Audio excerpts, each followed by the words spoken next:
to this weekly update. I'm Julia Lee, an equity strategist with Bell Direct. If we have a look at the markets, it's been an amazing week, especially for the US stock market, which has seen all three major indices reaching all-time record highs. But with the market at these lofty levels, many investment houses are saying that the US stock market is too expensive. Well, what exactly does that mean? One of the most popular ways to measure value on the US stock market is through the Shiller cyclically adjusted PE ratio.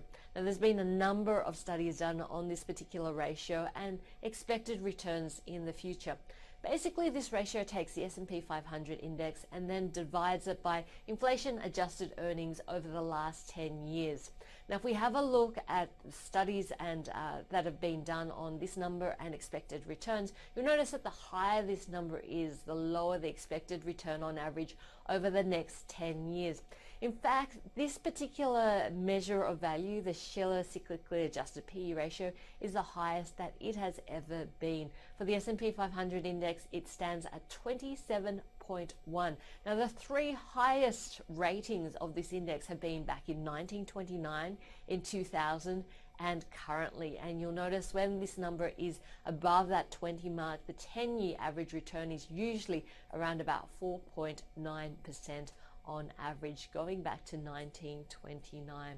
So that's the long-term picture, but what about the short-term picture? Well, the Merrill Lynch technical analysts have done some work and said, look, when you see this long pause and then a breakout, usually it's a short-term positive for the market.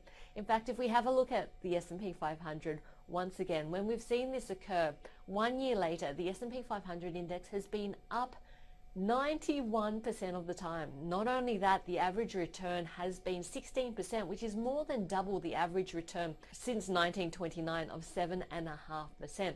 So it looks like the market being at these record highs, a short-term positive, but maybe a long-term negative there.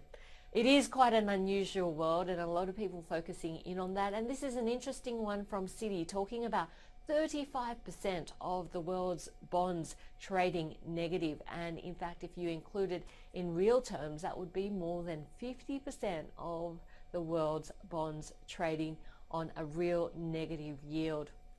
It's an amazing world, but of course here domestically it's been all about reporting season. We're in the midst of reporting season at the moment, and so far so good. In the reporting season so far, we've seen around about 30 companies in the top 200 reporting.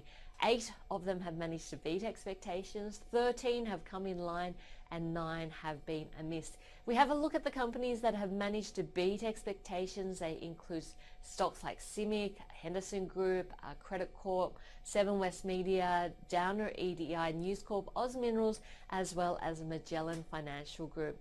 Now, this week we've seen around about 25% of the companies that will come out this August earnings season report. And I guess one of the trends that we have seen here is that the companies that do beat expectations usually not only see a positive performance on the day their result comes out, but also the day after the result comes out.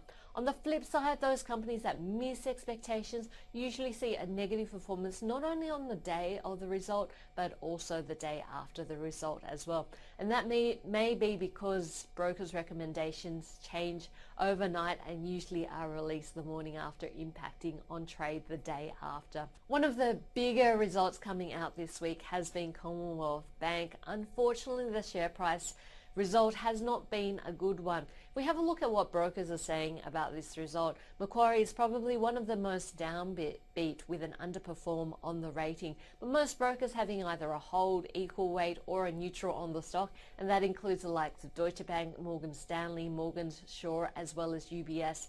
Morningstar looks like it's the most positive on CBA with the only accumulate rating. Computershare has been a big mover on the upside, surprising the market after its result. Having a look at the brokers here, Morgan's has an add on the stock. We have Deutsche Bank with a buy, Macquarie UBS with a neutral, and we also have Morgan Stanley with an underweight on Computershare. Of course, this week is going to be absolutely huge in terms of earnings season, with about 40% of the companies that are due to report in the coming week. Some of the stocks that we're going to be watching are those big movers throughout the past month. Bradken is one of those stocks. Its stock is up a massive 94% throughout the last month. It will be coming out with its result on Tuesday. Whitehaven Coal is up 24% in the past month. That stock's coming out with its result on Thursday, and we'll also be watching JB Hi-Fi, which is up 15% over the past month and comes out with its result on Monday. So all in all, a very interesting market at the moment. It feels like a bull market in terms of the US, and of course long term the valuations that we are seeing have typically been negative in terms of the returns we can expect from the market. However, short term it is a positive signal. So if you're looking at prices, a positive signal by those record numbers, but unusual times for the market with 35% of global bonds trading on negative yields, and of course here domestically watching earnings season, which only speeds up next week. Happy trading and hope to see you next week. I'm Julia Lee from Bell Direct.